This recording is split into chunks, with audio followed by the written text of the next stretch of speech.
Hey guys, it's Bree. I figured we should talk a little bit about Six of Crows. This is a book that is up for the BookTube SFF Awards, and I just finished it. It is a YA book by a woman named Leigh Bardugo. It's a follow-up, I think, to one of her other series called the Grisha Trilogy, but you don't have to read the Grisha Trilogy to be able to pick this up. It stands kind of on its own. I think mostly that they're just set in the same world.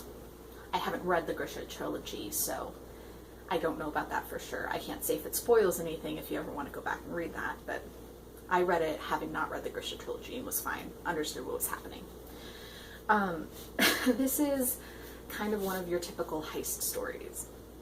Basically what happens is there is a young man who is living in what's called the Barrels. It's like the slums of his city. And he runs his own gang. He's supposed to be like really dark. And he gets pulled aside by a merchant who offers him 3 million kruj, which is basically like their dollar, to go and kidnap this guy who is being held by what are called the Fjerdans, which is like I think of it as kind of like a vaguely Scandinavian race. And so he does. He's got this team of criminals who he's worked with forever, and they go into the Great White North to try to capture this guy. Bo Yil Beor is how you say the guy who's their mark. There are people who have control over certain things, like they can control the way you think, or they can control fire, or they can control metals. And the drug that this guy Bo Yil Beor is making enhances that like exponentially, right? So it's kind of a typical heist story in that regard. There are some kind of romancy subplots. I didn't find them to be too distracting, but they are there, so you know.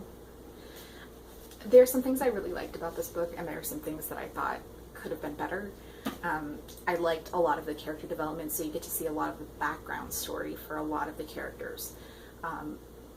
One in particular you don't get to see until the very end, for a couple of different reasons. The plot development I think is fast-paced, I think it's interesting, I think it's engaging and fun to read.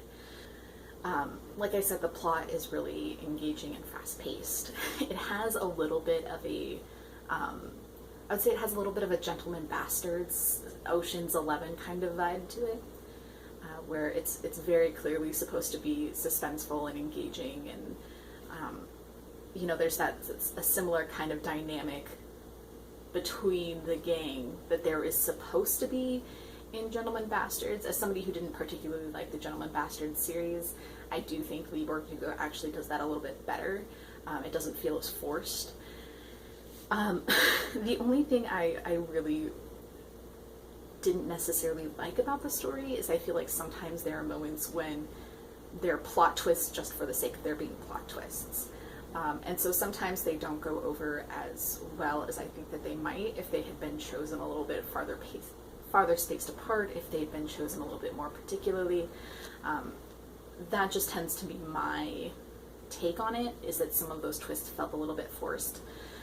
Or like they were there just for the sake of putting in some extra shock value. Overall, I was pleased with it. I found it to be enjoyable. Perhaps not my favorite read of the year, or even my favorite read in the category. I still haven't finished Nominee, so I can't tell you about the BookTube SFF award categories or where my vote will lie. But engaging, enjoyable. I will, I think, consider picking up the next one because it leaves on a big cliffhanger, and the one character that I actually really liked more than all the others is now potentially in mortal danger. So, that ending though. Let me know how you liked Six of Crows. I would be really interested to hear your thoughts. I don't know that I'll be going back and reading the Grisha Trilogy, but like I said, I think I'll probably pick up the next book, maybe through the library. I haven't decided yet. So you know the drill. Leave your comments down below, like and subscribe, and I will talk to you later. Bye!